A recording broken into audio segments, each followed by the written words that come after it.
I used to think the worst day of my life was when my business collapsed. But I was wrong. The worst day came later. The day I realized I'd lost not just my money, but my purpose, my pride, and the man I used to be. My name is Aiden Walker, and this is how driving Uber after losing everything led me to meet a dying stranger who changed my life forever and made me cry for reasons I'll never forget. Before we begin, tell me, where are you watching from today? Don't forget to like, subscribe, and tap the notification bell so you won't miss stories like this one. Now, let's go back to the moment my old life ended and something extraordinary began. My name is Aiden Walker, 35 years old, born in a small Ohio town where everyone knew your name, your father's job, and the size of your mistakes. My dad was a mechanic, hands calloused, face always smudged with grease. He believed a man's worth wasn't in what he owned, but in what he fixed. I admired him for that. When he died of a heart attack, I promised myself I'd make him proud, not by fixing cars, but by building something bigger. So I built a dream. At 27, I started Bean Horizon, a coffee shop tucked between a bookstore and a flower shop in downtown Los Angeles. It was small, but the aroma of roasted beans and fresh pastries drew people in. Within a year, we opened 2 more branches. Local newspapers called me the small-town guy with a big heart. I wore that title like armor. My business partner, Jake, was the numbers guy. Together, we planned to expand to 5 stores by 2020. We were on track until the pandemic hit. In a matter of months, everything fell apart. Our regulars vanished, our suppliers closed, and rent doubled overnight. Jake panicked and pulled out his share of the investment, leaving me drowning in debt. I maxed out credit cards, begged for loans, sold my car. Still, it wasn't enough. The day I locked the cafe doors for the last time, the sky was gray, spitting rain. I remember the sound of it tapping against the glass while I sat inside, surrounded by silence and the ghosts of laughter. My dream smelled like stale coffee and wet asphalt. Losing the cafe wasn't just about losing income. It felt like losing my identity. I had built every inch of that place with my hands. From the menu chalkboard to the wooden tables, I sanded myself. I wasn't ready to let it go, but the world didn't ask for permission. After that came the spiral. One bill unpaid, then another. My apartment went next. My girlfriend, Mia, who had stood by me during the good times, packed her things one morning. "I can't do this anymore, Aiden," she said quietly, tears in her eyes. "You're not the same." She was right. I wasn't. I remember the first night I slept on a friend's couch. My phone buzzed with rejection emails from job applications. I stared at the ceiling and thought, so this is it. The bottom. Then, one night, scrolling aimlessly on my cracked phone, I saw an ad. Drive with Uber. Earn cash fast. It wasn't glamorous, but it was something. I rented a beat-up Toyota Camry, wiped the seats clean, and began. The first week was chaos. I got lost constantly, spilled coffee on myself, and learned that Los Angeles traffic is its own form of hell. But it paid the bills, barely. And strangely, something about it started to shift me. When you drive strangers for hours, you start to notice things. You see the way tired nurses rest their heads against the window, how businessmen rehearse apologies they'll never say, how teenagers laugh like they'll never get old. It reminded me of something my dad used to say. Everyone's broken in some way, son. The trick is learning to drive with the cracks. Still, I couldn't shake the bitterness.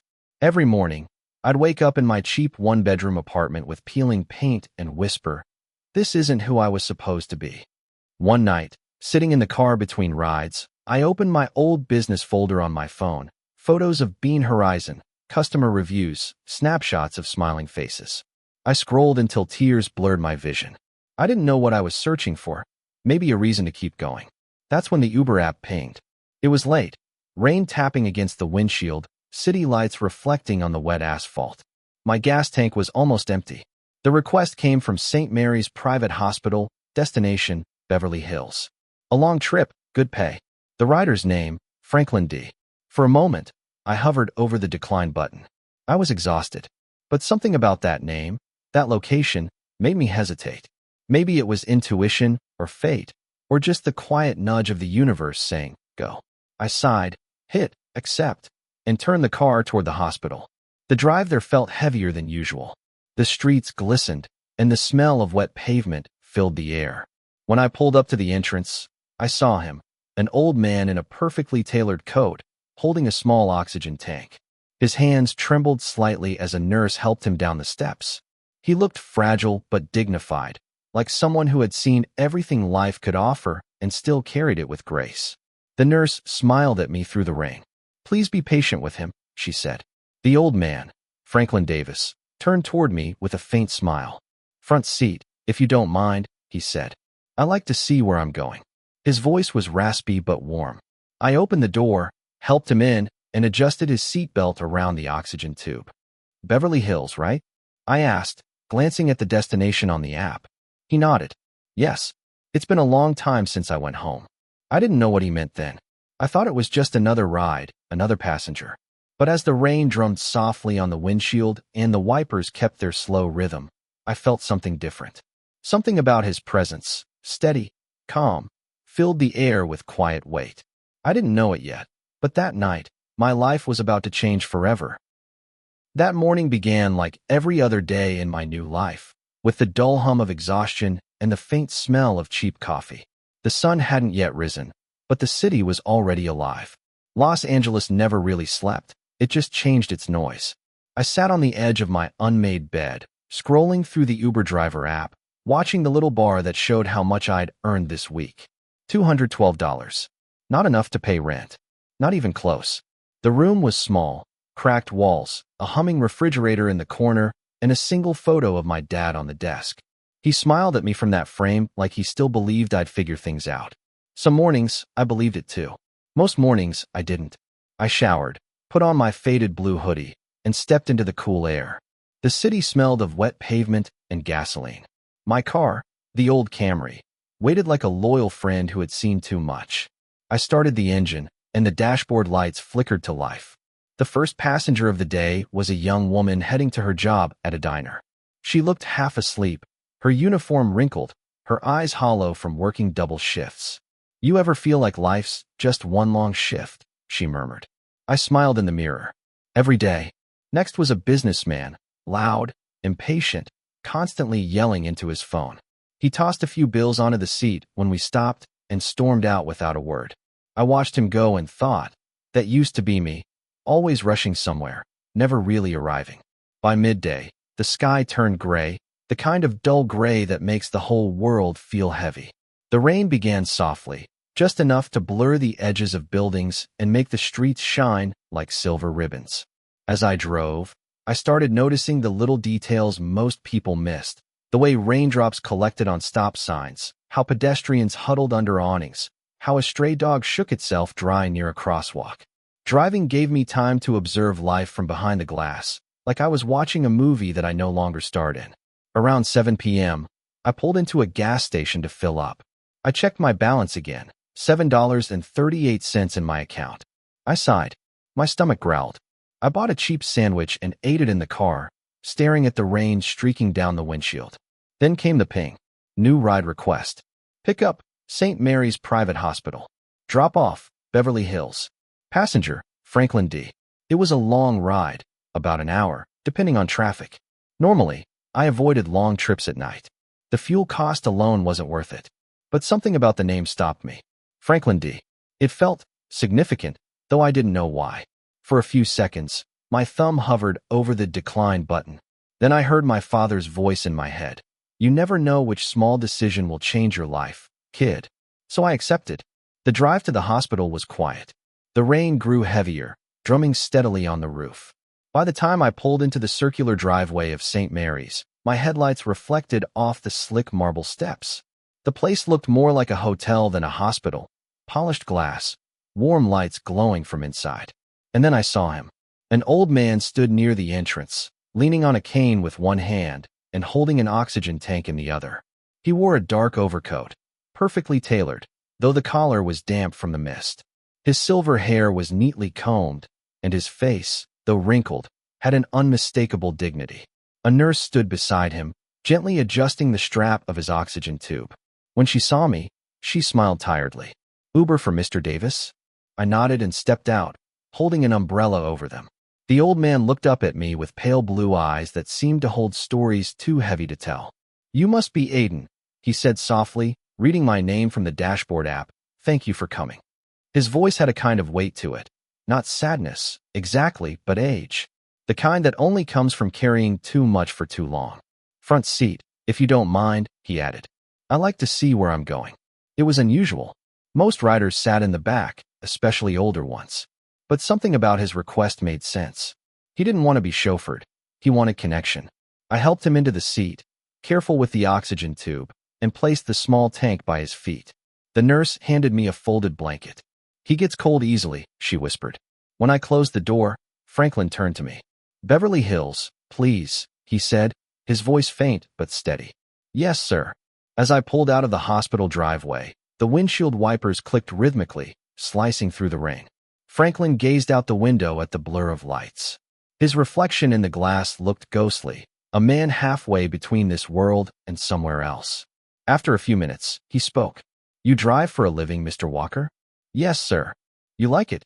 I laughed under my breath. It pays the bills. He smiled faintly, turning toward me. That's not the same as liking it. There was something about the way he said it. Calm, direct, that made me pause. I used to own a business, I said after a moment. Coffee shops. Lost them a couple years ago. Franklin nodded slowly. A man who's lost something precious always carries it in his eyes. I glanced at him, surprised. You sound like someone who knows. His gaze returned to the rain-slicked streets. I do. And with that, we fell into a silence that didn't feel empty. It was the kind of quiet shared between two people who didn't need to fill it. As the car climbed the winding road toward Beverly Hills, I caught a glimpse of Franklin's face in the dim light. Tired, but peaceful, as if he'd finally made peace with whatever he'd been running from. I didn't know it yet, but that night was the beginning of everything. A chance meeting that would lead to a $20,000 tip, a phone call from a lawyer, and the most unexpected inheritance of my life. But more than that, it would lead me to the truth about who Franklin Davis really was and why he chose me. The rain was still falling, tracing thin silver lines across the windshield as the city lights blurred into a soft glow. Inside the car, it was quiet except for the low hum of the engine and the faint hiss of Franklin's oxygen machine. He sat with his hands folded neatly on his lap, his gaze fixed on the wet streets ahead. You know, he said suddenly, his voice calm but deliberate. Rain always makes the city look honest. I glanced at him. Honest. He nodded, smiling faintly. When it rains, the dirt shows. The shine fades. Everything looks real again. I wasn't sure how to respond to that, so I just nodded. He chuckled softly, as if he'd expected silence. You're a quiet man, Aiden, he said after a moment. That's rare these days. Quiet's free, I replied, and it keeps me from saying something I'll regret later. That made him laugh, a low, raspy sound that turned into a brief cough. He reached for a small bottle of water, sipped, and exhaled slowly. You used to own coffee shops, right? He asked, his tone careful, as if he didn't want to intrude but was genuinely curious. Yeah, I said, eyes on the road. 3 of them. Bean Horizon. It was my dream. What happened? I hesitated. People asked that question a lot, but no one ever really wanted to hear the answer.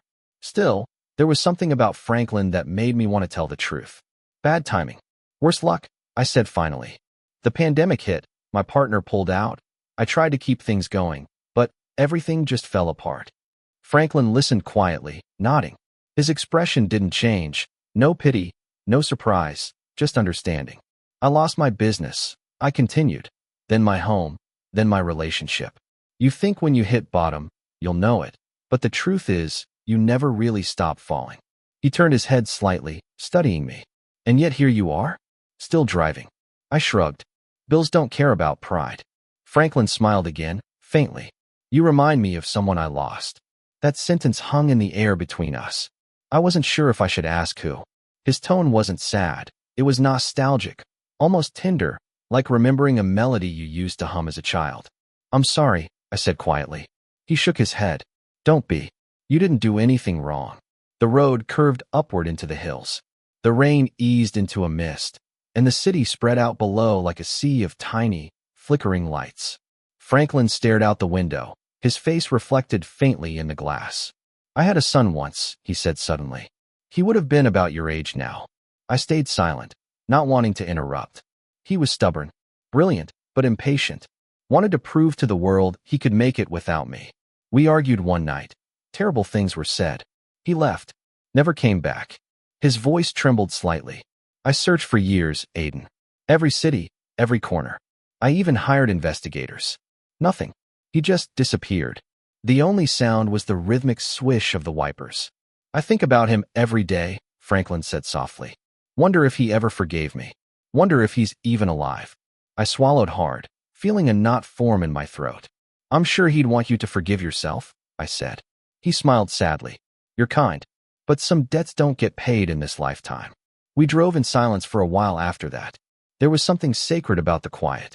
I could feel his sadness like a physical thing, heavy but oddly comforting, because it was honest. When we reached Beverly Hills, the houses grew larger, the streets quieter. The rain had stopped completely now, leaving everything washed clean. I followed the GPS up a long, winding driveway until we stopped in front of a massive wrought iron gate. Franklin pressed a button on a small remote clipped to his cane. The gate opened slowly, revealing a mansion that looked more like a museum than a home. The lights inside were dim, only a few rooms glowing softly. I parked near the entrance and turned off the engine. Thank you, he said, reaching into his coat pocket. He pulled out a small leather envelope and placed it on the dashboard. For your time. I frowned. Sir, that's not necessary. He smiled. Humor an old man's foolish generosity. He paused, then reached into his pocket again and handed me a business card. It was thick, cream-colored, embossed with gold letters. Franklin Davis, founder, Davis Holdings. My jaw tightened slightly. I'd heard of Davis Holdings, a massive investment company, one of the oldest in California. Take it, he said gently. If you ever need advice, or maybe just someone to talk to, call me. Before I could respond, he slowly opened the door. I jumped out to help him, holding my umbrella as he stepped onto the gravel path. The mansion's front door opened, and a housekeeper appeared, rushing to his side. He turned back one last time, meeting my eyes. Thank you, Aiden, for the ride, and for listening. Then he smiled, small, peaceful, and disappeared inside. I stood there for a few seconds, the rain finally letting up, before climbing back into my car. The envelope sat on the dashboard, untouched. When I finally opened it hours later, parked in front of my apartment, my heart nearly stopped. Inside were crisp $100 bills, stacked neatly, secured with a rubber band. $20,000. I stared at it, breathless. There had to be some mistake. Maybe he meant to give me $200. Maybe someone swapped envelopes. But as I stared at Franklin's business card lying beside the cash, something deep inside told me this was intentional. And for the first time in years, I didn't know whether to feel grateful or terrified. That night, I couldn't sleep. The stack of money sat on my small kitchen table, glowing faintly under the weak yellow light. I must have counted it 5 times, each time hoping I'd made a mistake. But no, it was still $20,000. I stared at it for a long while, my mind spinning with possibilities. I could pay off 2 months of rent, maybe fix my car, maybe even get ahead on bills. But every time I looked at those crisp bills, my stomach turned. It didn't feel right. No one, not even a billionaire, tips $20,000 to a random Uber driver. I picked up Franklin's business card again. The name, Franklin Davis, shimmered under the lamplight. I'd looked him up online earlier. Davis Holdings was a massive empire. Real estate, shipping, manufacturing, even aerospace. The man I'd driven that night wasn't just wealthy. He was old money, the kind of rich that bends history. Still, something about him didn't fit that image. He didn't act like someone who owned mansions or yachts. He acted like someone lonely. I remembered the way his voice cracked when he talked about his son. The silence that followed. That's what haunted me most. By 2 a.m., I made a decision. I grabbed the envelope, put it in my jacket pocket, and told myself I'd drive to Beverly Hills the next morning to return it. The next day was bright and cloudless, the kind of LA morning that looks fake. My car still smelled faintly of Franklin's cologne. I followed the same route up the winding hill, my hands gripping the steering wheel tighter than usual. When I reached the mansion gate, it was open this time. A gardener was trimming the hedges near the driveway. I parked, stepped out, and approached him. "Excuse me," I said. "Is Mr. Davis home?" He looked up, frowning slightly. "Mr. Davis?" He hesitated. "You mean Franklin?" "Yes," I said, holding up the envelope. "I drove him last night." He left this in my car, I think. The gardener's expression changed. Not shock exactly, but something like confusion mixed with sorrow. You didn't hear? He asked softly. My heart skipped. Hear what? The man sighed. Mr. Davis passed away last night. In his sleep. For a moment, everything around me went quiet. Even the hum of the hedge trimmer seemed to fade. He what? I whispered. He'd been sick for a while. Heart condition, I think. His nurse found him this morning. I felt the air leave my chest. I just stood there, holding the envelope like it was something poisonous. The gardener nodded toward the house. You might want to talk to his lawyer. There's been a lot of people coming by today. Family, I think. Real messy stuff. I didn't know what to say. My brain was still catching up. Less than 12 hours ago, I dropped Franklin off, alive, smiling, thanking me. And now gone. I sat in my car for a long time before driving home. The envelope felt heavier now, like it carried not money, but something far more complicated. That night, I tried to distract myself, but I couldn't stop thinking about him. About that smile. About those last words. You remind me of someone I lost. It echoed in my head like a bell I couldn't unhear. I finally pulled out the envelope again. The money was still there, untouched. I opened my laptop, typed Franklin Davis obituary, and hit enter. There it was. Franklin W. Davis, 83, passed away peacefully in his home on Thursday night. The photo beside it showed the same man I'd driven, the same gentle eyes, the same faint smile. The article mentioned he was survived by no immediate family. No wife. No son. No heirs. I leaned back in my chair, stunned. That's when my phone rang. Unknown number. Beverly Hills area code. I hesitated, then answered. Hello. A calm, professional voice came through the line.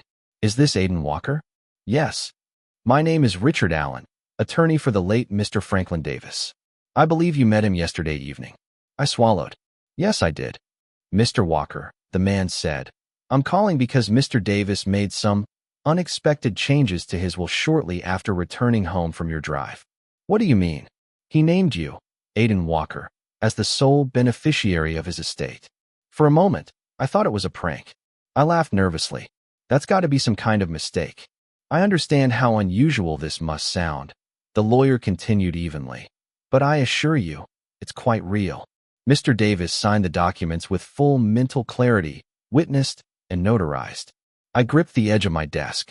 How much are we talking about? There was a pause. Then the lawyer said quietly, $89 million. The room tilted slightly. I thought I'd misheard. Excuse me. Mr. Davis's net worth at the time of death was approximately $89 million. You've inherited it all, Mr. Walker. I pressed a hand to my forehead, dizzy. Why me? I barely knew him. That, the lawyer said slowly, is exactly what he wanted you to find out. Then, before hanging up, he added, I'd like you to come to my office tomorrow morning. There's something else you should see, a message Mr. Davis left for you. I didn't sleep that night either. I just sat on my couch, staring at Franklin's business card, turning it over and over. I couldn't understand any of it. The man had met me once. For an hour. And now I was supposedly inheriting enough money to buy an island. It didn't make sense. But something deep inside, something instinctive, told me this wasn't about luck. It wasn't random. Franklin had a reason, and I had to find out what it was. The next morning, I drove downtown in a haze. The sun was too bright, the city too loud. I kept glancing at the rearview mirror like I expected Franklin to be sitting there again, smiling that tired smile. The address the lawyer gave me led to a tall, glass building in Beverly Hills. Davis Holdings occupied the entire 14th floor. Security was tight, the kind where they look at you twice, wondering if you belong. I didn't. The receptionist guided me into a quiet conference room. Everything smelled of leather and polish. A long mahogany table stretched across the center, surrounded by high-backed chairs. Framed photos of Franklin with politicians and CEOs hung on the walls. Then the door opened. A tall man in his 50s entered, dressed immaculately in a dark suit. His hair was silver, his expression calm and precise, the kind of man who'd never once been late to anything. Mr. Walker, he said, extending a hand. I'm Richard Allen. Thank you for coming. His handshake was firm but brief. Please have a seat. I sat down, still unsure if I was dreaming. Richard placed a thick envelope on the table. As I mentioned on the phone, Mr. Davis made a last-minute amendment to his will. Everything was legally witnessed and recorded. He slid a document toward me. It had my name printed clearly at the top. Beneficiary, Aiden Walker. My pulse quickened. This can't be real, I muttered. I assure you, it is, Richard said. Mr. Davis was very deliberate. He insisted that every clause be executed immediately after his passing. I stared at him. But why me? I only met him once. Richard nodded slowly. I believe that question might be answered in this. He gestured to a small laptop on the table, then pressed play. The screen flickered to life. Franklin appeared, sitting in what looked like his study. The same dim lighting, the same quiet dignity. He wore a sweater and held a small glass of water in his hand. When he spoke, his voice was soft but clear. If you're watching this, Aiden, then I've finally gone where my doctors said I'd be heading soon. I didn't have much time left, but I had enough to make one final decision, one I never thought I'd make again. He smiled faintly, eyes glinting. You see, you reminded me of someone. My son, Michael. My chest tightened. Michael left when he was 21. We fought that night about money, about expectations, about pride. He said he wanted to build something on his own, without my shadow. I said words a father should never say. The next morning, he was gone. Franklin paused, staring into the camera like he could see through it. For years, I searched. I spent millions trying to find him. But the truth is, he didn't want to be found. When I saw you sitting there in that car, quiet, tired, but still kind, I saw him. I saw what I wished my son had become. Not a rich man, not a successful man, but a good man. He took a deep breath, his hand trembling slightly. You didn't know it, Aiden, but our drive together was the first time in years that I felt peace. You listened. You didn't try to impress me. You didn't pity me. You reminded me that decency still exists. I wanted to believe that maybe, in some way, this was the universe's second chance. He looked down for a moment, then back at the camera. I know this will confuse you. It's not about the money. The money means nothing to me now. What I'm leaving you is a responsibility, to continue what my son and I never could, to build something that matters, to give others the second chance I never gave him. Franklin leaned forward, eyes softening. The funds are yours, but there's a clause. The money must be held in trust for 1 year. During that year, I want you to decide, who do you want to be when no one's watching? If you find that answer, then the fortune becomes yours completely. If not, it will go to charity in my son's name. He smiled one last time. Thank you, Aiden, for giving an old man peace before he left this world. I hope, somehow, I've given you something in return. The screen went black. For a long time, I couldn't move. My throat burned, and I realized I was gripping the edge of the table so hard my knuckles were white. Richard broke the silence gently. He recorded that 2 hours after you dropped him off. I swallowed. Did you know him well? The lawyer nodded. For nearly 30 years. And I've never seen him that calm. It was like he'd finally forgiven himself. I sat back, trying to breathe. He thought I was his son. Richard shook his head. No, he knew you weren't. But he saw something in you. Something that reminded him of who he wished his son could have been. That hit harder than I expected. For years, I'd carried my own guilt, for failing my business, my fiancé, my parents. Now this man, a stranger, had seen worth in me that I couldn't see myself. I felt tears blur my vision. I don't deserve this. Maybe not yet, Richard said softly. But perhaps that's the point. He slid a small box toward me. Mr. Davis asked me to give you this. I opened it carefully. Inside was a silver key, old and engraved with the initials MD. There's a safety deposit box in his name, Richard explained. He said what's inside would help you understand everything. I turned the key in my hand, the metal cool against my skin. For the first time, I realized this wasn't just about inheritance. It was about redemption, his and maybe mine too. When I left the office, the world felt different. The sunlight outside was sharp, real, almost blinding. And as I walked to my car, clutching that key, I knew I wasn't done yet. The answers were waiting, somewhere behind that lock. The key felt heavy in my pocket all night. I barely slept.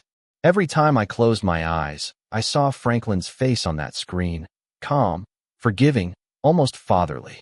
The next morning, I drove to the address the lawyer had given me, First National Bank of Los Angeles, downtown. The kind of place where the marble floors echo under your shoes, and the air smells faintly of money and old paper. The clerk led me down a quiet hallway lined with small steel doors. My hands trembled as I handed her the key. She matched the number, box 717, and guided me to a private room. "Take your time," she said politely before leaving. The box slid out with a metallic hiss. I placed it on the table and lifted the lid. Inside were only three things: a sealed letter addressed in neat handwriting to Aiden Walker, a photograph, old and faded, a small wooden box no larger than my palm. I reached for the photograph first. It showed Franklin, much younger, maybe in his 40s, standing beside a teenage boy. They were at a lake, smiling, arms around each other. The boy had messy brown hair, bright eyes, and a grin that looked strangely familiar. I frowned. Something about him tugged at me. I turned the photo over. In faint ink were the words, "Michael and his best friend, 1999. Best friend? I looked closer at the boy beside Michael. He wasn't Franklin. He was another teenager, lanky, wearing a baseball cap turned backward. And that's when my stomach dropped. Because that boy, though younger, thinner, rougher, looked exactly like my father. For a long time, I just sat there, frozen. Couldn't be. It couldn't. I reached for the letter with shaking hands and carefully tore it open. Inside was a single handwritten note in Franklin's careful script.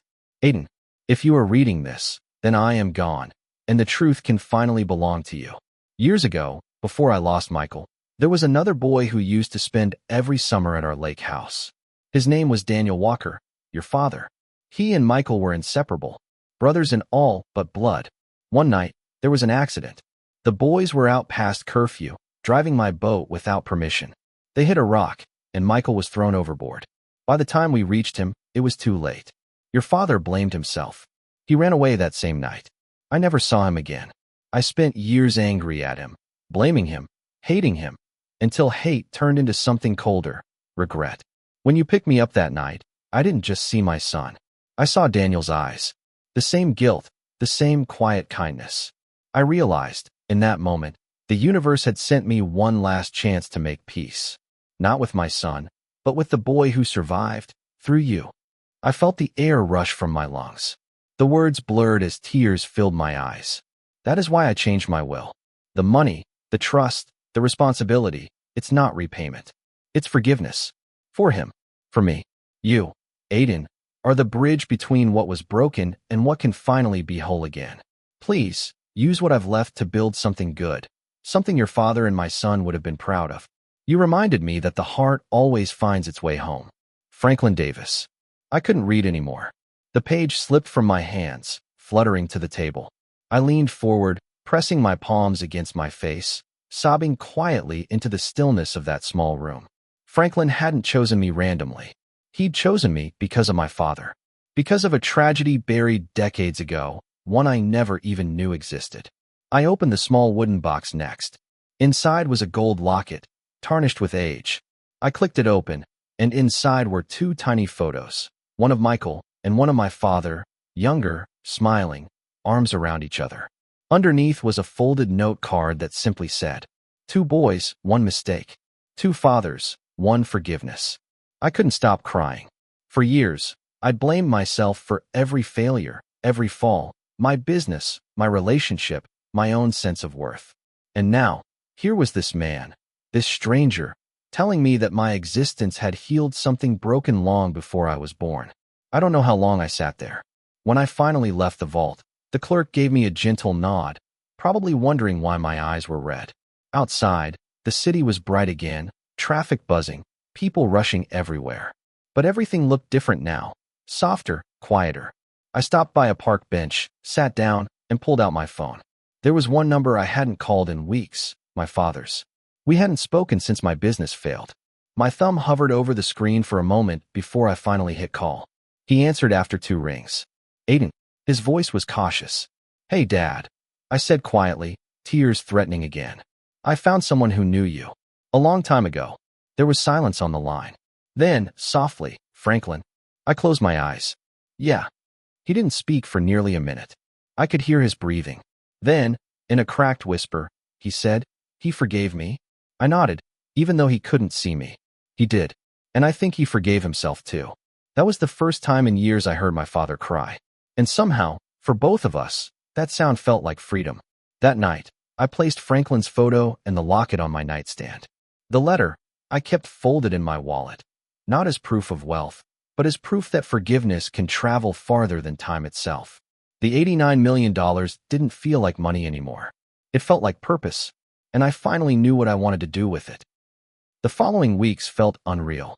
Paperwork, lawyers, meetings with banks, everything moved like clockwork, yet my mind was somewhere else entirely. I didn't feel like a millionaire. I felt like a messenger. Every morning, I woke up and saw the photograph of Franklin and my father beside my bed.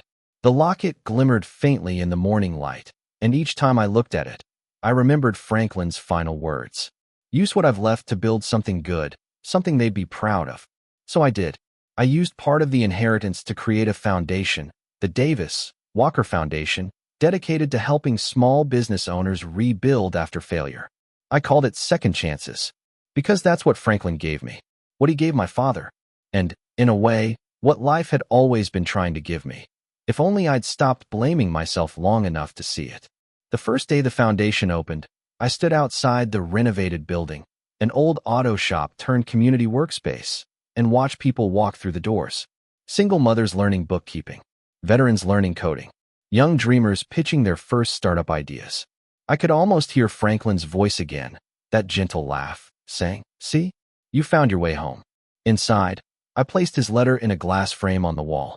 Beneath it, I wrote a simple plaque, dedicated to those who thought they failed, but were really just starting over. Weeks later, my father visited Los Angeles for the first time in years. He stood silently in front of the plaque, eyes glistening. Then he turned to me and said softly, "I don't deserve this forgiveness." I smiled through tears. Neither did Franklin, but he gave it anyway. We stood there a long time, both of us staring at that framed letter. The weight that had haunted our family for decades, the guilt, the grief, the silence, had finally lifted. Not because money fixed it, but because one act of kindness, born from regret, rippled through time and healed 2 generations. That night, I drove again. Not for money, just for memory. The hum of the road beneath me, the soft city lights flickering outside the window, it felt like déjà vu. Every red light reflected on the windshield like the heartbeat of a life that had been broken and rebuilt too many times. A passenger got in, a young man, probably in his 20s. Nervous, clutching a folder full of papers. He said, "First time going to a pitch meeting. My startup's hanging by a thread." I smiled at him through the mirror. "I know how that feels." He laughed nervously. "Really?" "Yeah," I said quietly. "But sometimes when everything falls apart, it's not punishment. It's preparation." He looked at me, puzzled. "Preparation for what?" "For the person you're meant to become." He nodded slowly, thinking. When he got out, I wished him luck, and as he walked away, I realized I had just become Franklin, the man who sits quietly in the back seat, leaving behind something that outlives a single ride. A few months later, I visited Franklin's grave for the first time. It was a bright Sunday morning. The grass was trimmed, and a small bouquet of wildflowers, probably left by his lawyer, rested against the tombstone. I sat down, placed the locket beside his name, and said, "You were right. The heart does find its way home." For a moment, I swore I could almost feel him there, not as a ghost, but as a warmth, a calmness that spread through my chest. And for the first time in years, I wasn't afraid of tomorrow, because I finally understood. The real inheritance wasn't $89 million. It was the lesson that every ending carries a seed of redemption, if we dare to open our hearts and look beyond the pain. If you stayed with me until now, I want to ask you something. Have you ever met someone who changed your life in ways you never expected? Someone whose kindness, forgiveness, or even a small act of grace shifted everything? Share your story in the comments. I read every single one. If Franklin's story touched your heart, please give this video a like. It really helps others find it. And if you believe in second chances, in forgiveness, and in the strange ways life can heal itself, subscribe to this channel for more stories that remind us of what truly matters. Don't forget to turn on the notification bell so you don't miss the next one. And maybe share this video with someone who needs a little hope today. Because as Franklin once wrote, the heart always finds its way home. Thank you for watching. Take care of yourself, forgive often, and remember, sometimes the greatest fortunes in life aren't found in money, but in moments of grace.